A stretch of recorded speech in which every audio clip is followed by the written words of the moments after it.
क्या इराक में 40 भारतीयों के अगवा होने के बाद अब 46 नर्सें भी आईएसआईएस आतंकवादियों के कब्जे में फंस गई हैं? इराक में रह रही नर्सों के परिवार वालों ने यह आशंका जाहिर की है कि इराक में नर्सों से संपर्क नहीं हो पा रहा है। इस बीच विदेश मंत्रालय के प्रवक्ता सैयद अकबरुद्दीन ने यह जानकारी दी है कि 46 नर्सों का जो जत्था है वो बिल्कुल सुरक्षित है, दूसरे ठिकाने पर उन्हें ले जाया जा रहा है और वो सुरक्षित हैं। अकबरुद्दीन ने कहा कि नर्सों को जिस बस में ले जाया जा रहा था वो ब्लास्ट का शिकार नहीं हुई है, बल्कि बस का एक शीशा टूटा जिसमें कुछ नर्सें जख्मी हुई हैं, लेकिन वो नर्सें सुरक्षित हैं।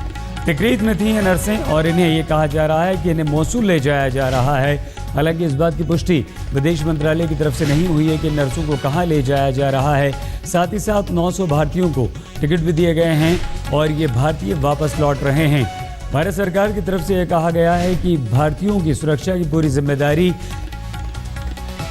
ली जा रही है और उनकी सुरक्षा कैसे सुनिश्चित की जाए इस बात के भी प्रयास किए जा रहे हैं।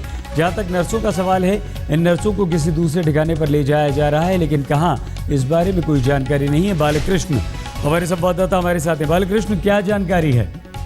देखिए, जो नर्सेस थी उनके बारे में जो ताज़ा जानकारी अभी मिली है वो ये है कि नर्सेस को इस वक्त कहीं ले जाया जा रहा है। अब से थोड़ी देर पहले वो रास्ते में थी। हालांकि ये साफ नहीं किया गया कि वो कहाँ उनको ले जाया जा रहा है, लेकिन जो सरकार है, ये के जो ऑफिसर्स हैं, उनका ये कहना है कि वो लगातार उनसे टच में है और डायरेक्टली भी टच में है और जो इराक में उनके लोग हैं उनके साथ भी टच में हैं और अब वो सुरक्षित हैं, इतना क्या है। लेकिन उनको किस जगह ले जाया जा रहा है इसके बारे में भी ठीक से जानकारी नहीं मिल पाई है। लेकिन ये पता चला कि अब से थोड़ी देर पहले वो रास्ते में थी, उनको किसी नई जगह पे हॉस्पिटल से निकाल कर किसी नई जगह पर शायद किसी दूसरे हॉस्पिटल में ले जाया जा रहा है, लेकिन वो सुरक्षित है और कोशिश की जा रही है कि उनको छुड़ाने के लिए जितने तरह के सूत्र हो सकते हैं कोशिशें अपनी तरफ से जारी है। बालकृष्ण, क्या इस बात से डर लगता है कि इन नर्सों के परिवार वालों ने कहा था इनसे संपर्क टूट गया है और इन्हीं नर्सों में से कुछ ने बताया था कि आईएसआईएस के आतंकवादी उन्हें कहीं और ले जाना चाहते हैं, जबकि विदेश मंत्रालय को इसकी जानकारी नहीं है? बालकृष्ण, देखिए, ये बात बिल्कुल सही है कि आईएसआईएस के आतंकवादियों के हाथ में इस वक्त नर्सेस हैं और जो खुद विदेश मंत्रालय है इस बात को मान रहा है कि जो नर्सेस हैं वो इस वक्त उन्हीं लोगों के साथ हैं, उन्हीं लोगों के कब्जे में हैं।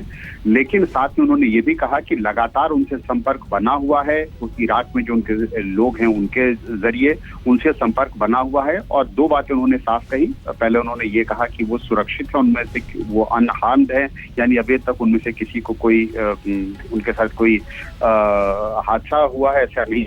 कुछ खबरें आई थी कि उनमें से बम विस्फोट में चोट लगी है कुछ नर्सेस को। इस बारे में विदेश मंत्रालय ने कहा कि जो बम विस्फोट अस्पताल के पास हुआ था वो छोटा विस्फोट था जिसमें कुछ शीशे टूटे थे और इसमें कुछ ज्यादा चोट किसी नर्स को नहीं आई है, तो सुरक्षित हैं वो सभी। इसके बारे में अभी पुष्टि कर रहा है, लेकिन उनको अभी छुड़ाने के बारे में कोशिश चल रही है और लगातार उनसे संपर्क बना हुआ है।